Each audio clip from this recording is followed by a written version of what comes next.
Hello and welcome to this podcast. Thank you for taking the time finally from your studies and stuff. Um, would you like to introduce yourself? Yeah, sure. Yes. So my name is Saima Mutyar. I'm 19 years old. I'm a second year law student. A big foodie and always open to learn and listen to new things. Okay. My name is Mahima Mudyar and I'm also a second year law student. I'm 19 years old and I like playing and cooking. So wonderful. You're already hired for all the good qualities you have on this podcast, at least. So Yes. what we are doing, just to give you a bit of idea of what we are trying to do, this is a new series that I have started called Dearly Yours, where different kind of relations are being exposed to certain questions that bring up the reasons why we connect with each other. So, the first thing I want to ask you, since both of you are twins, so what are the things that you think uh, are matching and not matching between you? Between us, Yeah, we would like to go first. Yeah. I guess we share the same ideas or our instincts are mostly the same towards situation, and I guess what we don't match is hardly anything that comes to my mind that we don't match. I guess personalities for sure. Personalities are We different. have different personalities. We both might have the same instincts, but the way we react are quite different. Yeah. So, for example, if in a situation where if there is something, if someone hurts us or if something bad is said to us, I might say that I might say rudely to a person. She might not say. She might keep it to herself.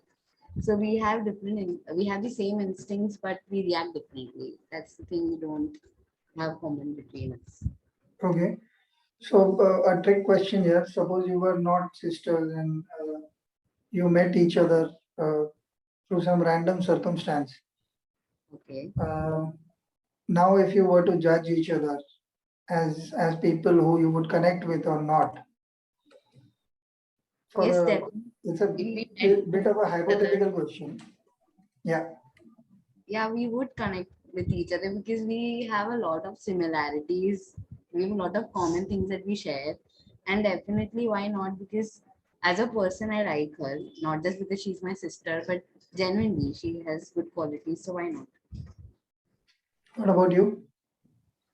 I what I feel is if we would have met right now, I think we would have hit off instantly because we have the same taste, same friends, same choices. So I guess we would have been good friends or sisters. What if there is a tiff between both of you? Yes, Is there any fighting that happens? yes, definitely. It does So happen. what do you fight about, for example? Petty things, Yeah. I mean, they're really petty, nothing big. But like when we share a bed, we share a single bed, so we fight upon that, or food, or any petty things. Because Clothes, any basically. relationship has fights, right? Nothing can go smooth. You should fight, I feel. No, I'm not even commenting on that part. I'm saying, okay, so when, say, let's just take the example of sharing a bed, and if there are certain idiosyncrasies, we all have. Some people like to hog the bed, some people sleep on one corner, some people like a favorite spot. Now, between both of you, when the fight is happening, if you have to still think good about the other person during and in the middle of the fight, what is it that stays? What is the What line that you will not cross in the fight? I mean, not to an extent that we'll fight physically, but yeah, yeah. there's a lot of verbal things that we say to each other, But that's everything, only in that during that heat of the moment. but yeah, Nothing stays after that. everything gets well But out. there's a line that we don't cross, that we don't hit each Hit other each other, for and sure. that's the line we don't cross. Yeah. I mean, So why is that line not crossed? And would that That's line be crossed with somebody else? too extreme. but because we love the person, then why are we supposed to hit that person, right? I mean, That's the values we've got. And yeah, why do you need to hit that person? And for such a petty issue, you don't need to do that. Exactly. But what if the other person is being a little more petty than regular?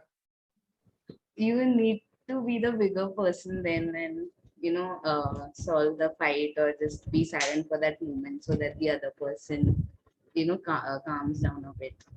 That's what I do usually. Okay. I try to be the bigger So person.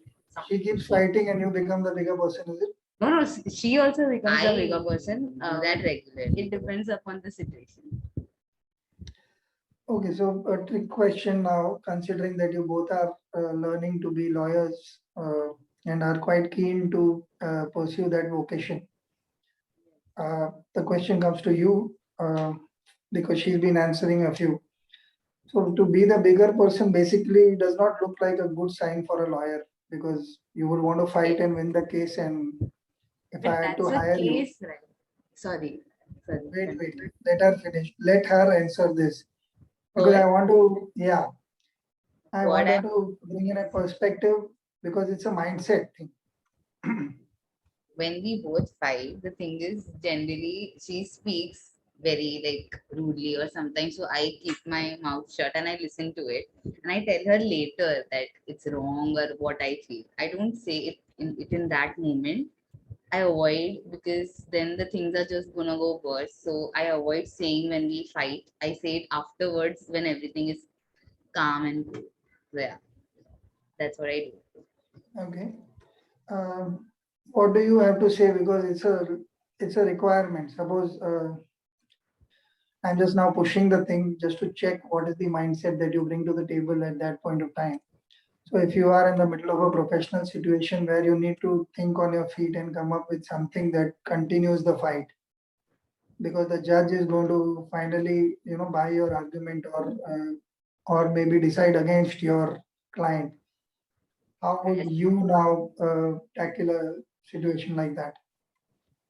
As a lawyer, definitely I would fight till the end. But as a sister, I am not thinking as a lawyer. I am thinking as a sister point of view, but not as law per se. Yeah, But definitely in the court, I would fight. And I wouldn't, even if I'm fighting against her, I would fight till the end. sure.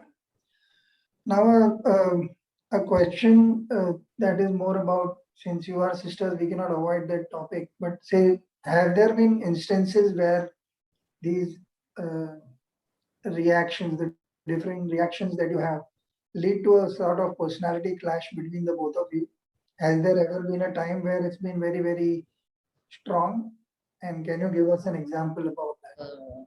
Yes, there has been like a situation seems normal to me, whereas for her it's very abnormal. Like if I fight with a friend, I'll go and say sorry, and she'll be like, why are you saying this? Keep a distance, don't fall. I mean, the thing for me is when a person is not treating you right, you either say that thing to its face or just leave that person. Just don't try and pretend to be his or her friend just because you need to be nice to him and you can't fight. And think that's the personality clash we have. And secondly, and I admit it here, I defend myself a lot rather than accepting my mistakes. I defend myself a lot. Yes. That's the thing that she does not like about me. I'll accept And my mistake if I'm wrong. She doesn't do that. She'll that's defend the thing we herself fight about. and most then of the she'll time. accept it. So there That's is, one. okay, I have two interesting points here. So she said that there's no need to pretend otherwise. If you're feeling that the other person is not good or has not been good to you, or the circumstance has been unfair, uh, so why would you pretend? Why would you not be honest about it? I don't pretend. I'm like if a person does a mistake, I'll give him a second chance or a third chance. She will block that person in first instance only. So that's what there's a major difference right there. The thing is, she doesn't want to create that rift between that other person. She wants to have a healthy relationship with that person, but she doesn't understand the fact that if you're not going to give importance to yourself at that point, there's no point of keeping that relationship going. Okay. Now there is also the point that she made that you are very particular in not admitting that you're wrong. or you Yeah. do not want to go on the back foot. What is it that you fear? What would happen if you were to actually admit that you're wrong? And I wanted to think this through before answering. I Suppose think you it's were to actually admit the it fact comes up. that you're wrong. The thing is, if a person comes and points at me and tells me that, hey, you are wrong in this, hey, you shouldn't be doing this, I know that's wrong. But the first thing that comes out of my mouth is, no, I am not wrong. I would defend myself, and I guess every person does, but I just do it for a long period of time. And then I realize that I shouldn't have done this, and then I apologize. I take my time, and then I do it. I know. That's just my instinct, how I Is react. there something that you, when this introspection happens, where you realize that you're wrong, does it take a long time? Has it changed over time? Or is it just a habit that you form that you want to stick to? The thing is, this introspection, I just realized it lately that I have my defense mechanism too wrong. I mean, it takes a lot of, matlab, if I fight in the morning, I might apologize to her in the afternoon or in the evening, but I take my time to process that I have to apologize because this is my mistake. So that's my problem. I don't really accept it. It's my mistake. I always feel I am right, but that's not always the case. That's Okay. No, I'm not even getting into the apology bit because that's the second stage of the development. The first stage is to realize that there is something that you've done that you should not have, or maybe you're wrong on your understanding of the point. right. I'm saying, I want you to think of an exact example that has happened, and where did that penny drop happen that you're wrong, where you initially thought it is right, or is it that initially you know that you're wrong, but you're not going to let go of it? No, no. Initially, I feel that I am right, but when she speaks to me and when she speaks her point of view to me, it's then when I realize that I am wrong because I've really hurt her, and in my mind, I've just said it blatantly, and I didn't have the intentions to hurt her, but it's really hurt her that doesn't get into my mind, and then I realize, oh, I am wrong because then I'm just defending myself in the beginning कि मैंने क्या बोल दिया ऐसा.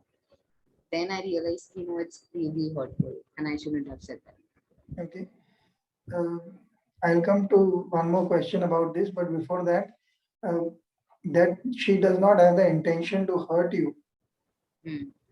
Is that an important aspect of helping you to forgive her when she's, even I before she forgive said her when sorry? she I forgive her when she realizes her mistake and when she says sorry. But when she say, see, no one has an intention of hurting when we are fighting. It's just in the heat of the moment when you're angry, you just words come out of your mouth, and it doesn't even make sense. But I forgive her when she says sorry and she realizes her mistake. And when she says, I know she doesn't mean that, but it does that she just keeps fighting even after saying those things. That's when I'm angry with her. But when she realizes her mistake, I'm okay.